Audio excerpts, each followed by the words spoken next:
സക്കാത്ത് സെല്ലിന്റെ സ്വയം തൊഴിൽ പദ്ധതിയുടെ ആദ്യ വാഹനം ഉപഭോക്താവിന് കൈമാറി. ആലത്തൂർ സക്കാത്ത് സെല്ലിന്റെ രൂപീകരണാനന്തരം അതിന്റെ 3ാം ഘട്ടമായ സ്വയം തൊഴിൽ പദ്ധതിയിലെ ആദ്യ വാഹനം ഗുണഭോക്താവിന് വൈകിട്ട് 5 മണിക്ക് തിരൂർ ഡെപ്യൂട്ടി തഹസിൽദാർ ഫൈസൽ കെ കൈമാറി. ഗുണഭോക്താവിന് വേണ്ടി മുസ്തഫ ഹാജി ഏറ്റുവാങ്ങി. തന്നെ മറ്റു പല അവസ്ഥകളിലേക്കും പോകുന്ന പട്ടിണി തിന്നുന്ന മനുഷ്യരെ തീർച്ചയായിട്ടും നമ്മുടെ കേരളത്തിലും നമ്മുടെ ഗ്രാമങ്ങളിലും ഒക്കെ നമുക്ക് കാണാൻ സാധിക്കും. പക്ഷെ അവരത് പുറത്ത് പറയൂല.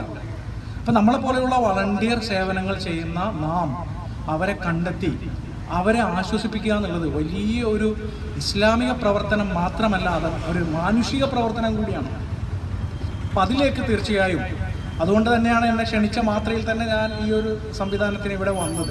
ആലത്തൂർ സൗഹൃദവേദി ചെയർമാൻ കുണ്ടനി മുഹമ്മദ് യൂനിസിന്റെ അധ്യക്ഷതയിൽ ചേർന്ന പൊതുയോഗത്തിൽ തിരൂർ ഡെപ്യൂട്ടി തഹസിൽദാർ ഫൈസൽ കെ ഉദ്ഘാടനം ചെയ്തു. യോഗത്തിൽ കേരള വ്യാപാരി വ്യവസായി ഏകോപന സമിതി ആലത്തൂർ ഏരിയ പ്രസിഡന്റ് മുസ്തഫ ഹാജി ആശംസാ പ്രസംഗവും, റഷീദ് MP സ്വാഗതവും, അഹമ്മദ് ഇജാദ് ഗിറാവത്തും, നിഷാദ് മാസ്റ്റർ കുണ്ടനി നന്ദിയും പറഞ്ഞു. ക്ഷേമ പദ്ധതികളുടെ പ്രഖ്യാപനം സൗഹൃദവേദി ചെയർമാൻ മുഹമ്മദ് യൂനിസ് കുണ്ടനി നിർവഹിച്ചു. ന്യൂസ് 99 തിരൂർ.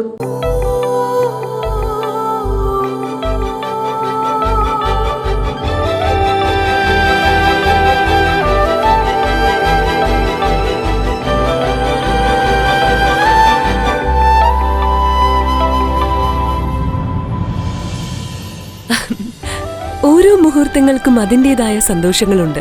അതിൽ ചിലത് ഒരിക്കലും മറക്കാൻ പറ്റാത്തതും. Azad gold and diamonds, Thazhepalam, Tirur.